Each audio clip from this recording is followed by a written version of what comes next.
नमस्कार दोस्तों। क्या आप जानते हैं कि इस पृथ्वी पर ऐसी भी एक चीज़ है जो न स्वयं मरती है न दूसरों को मरने देती है? जानते हैं?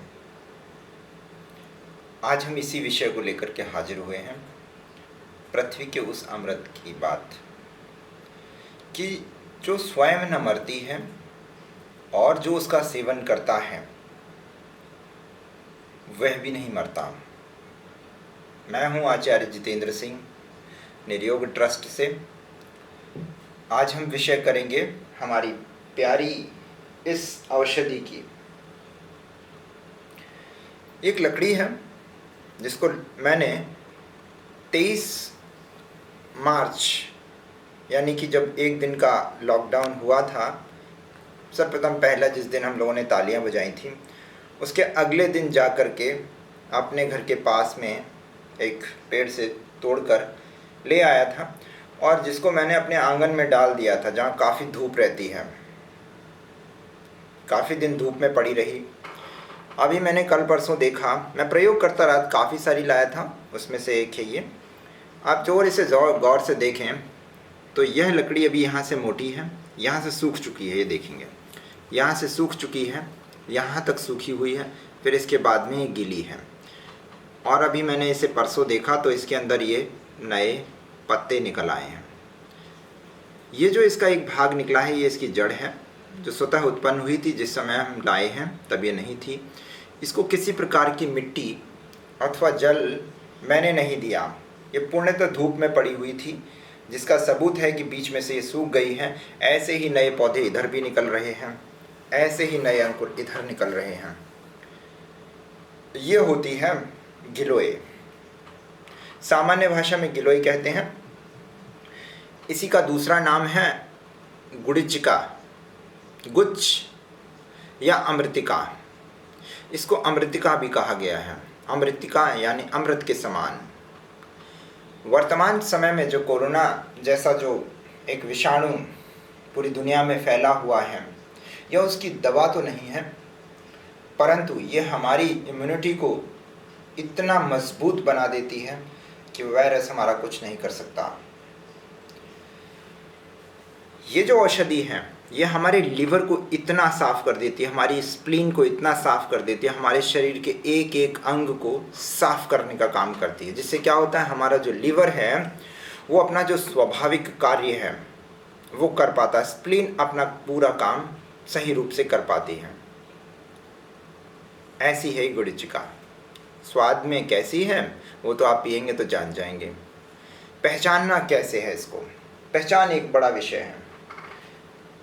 इसके ऐसे पत्ते होते हैं पान के आकार के, और जब ये पेड़ पर कहीं लटकी होगी तो ऐसी कुछ पेड़ के ऊपर से ऐसे धागे लटक रहे होंगे, बड़े लंबे लंबे। ये भी अपने आप ऐसा लंबा सा हो गया है। ये स्वयं निकलते हैं, ऊपर से निकलेंगे और नीचे ज़मीन तक जाएंगे। ऐसी होती है ये गिलोय। और जो अगर हम पास से देखें तो ऐसे कुछ निशान होंगे, इसमें चितकबरा टाइप का कुछ ऐसा होगा। प्रयोग करने के लिए हमने सिंपल विधि इसकी यही है। इसको 2 प्रकार से प्रयोग किया जाता है। हमने पहले इसे चाकू से खरोच दिया, इसके स्किन को चाकू से खरोचते ही ऐसा है ये निकल आएगा। बस पतली सी स्किन है, इसको उतार दिया। उसके बाद इसके छोटे छोटे इतने इतने टुकड़े कर लिए, छोटे छोटे। उन टुकड़ों को हमने मिक्सी में या खलबट्टी में या जो भी आपके पास में सिल हो, बस कूट लेना है। कूट करके अच्छी तरीके से कूटने के बाद पानी में मिला लें, 1-2 घंटा रखा रहने दें और फिर छान कर पी जाएं। दूसरी विधि है काढ़ा। जो बुखार आदि आ रहा है तो काढ़ा बनाकर ज़रूर पिएं। एक व्यक्ति को, एक सामान्य वयस्क को करीबन इतना, लगभग 1 फुट की डंडी उंगली के बराबर मोटी एक बार में प्रयोग करनी चाहिए। इतनी बड़ी लकड़ी ली, उसके छोटे छोटे टुकड़े किए, 1 गिलास पानी रखा, जब उबल कर आधा रह जाए तब उसका सेवन करना चाहिए। इसमें, इस काढ़े में लौंग, काली मिर्च, थोड़ा सा काला नमक, हल्दी, ये चीज़ें आप डाल सकते हैं और अपने आप को एकदम स्वस्थ बना सकते हैं। कहा भी गया है कि prevention is better than cure. यदि मैं आज बीमार नहीं हूँ, आज मैं कोरोना से ग्रसित नहीं हूँ, आज मैं बुखार से ग्रसित नहीं हूँ, आज मेरे को कोई अन्य समस्या नहीं है, तो मेरा ये नैतिक दायित्व है कि मैं अपने इस शरीर की पूरी देखभाल करूं, ऐसी चीज़ों का सेवन करूं कि कभी मैं बीमार ना हूं। कहा गया है ना, दुख में सुमिरन सब करें, सुख में करे ना को। और जो सुख में करे, जो आज करे, बीमार होने से पहले यदि हम इसका सेवन करते हैं तो दुख काहे को हो, दुख नहीं होगा, इस बात की गारंटी है।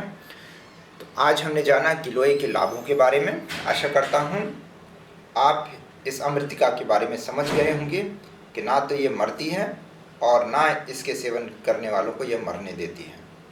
इन्हीं शब्दों के साथ आप सभी का धन्यवाद।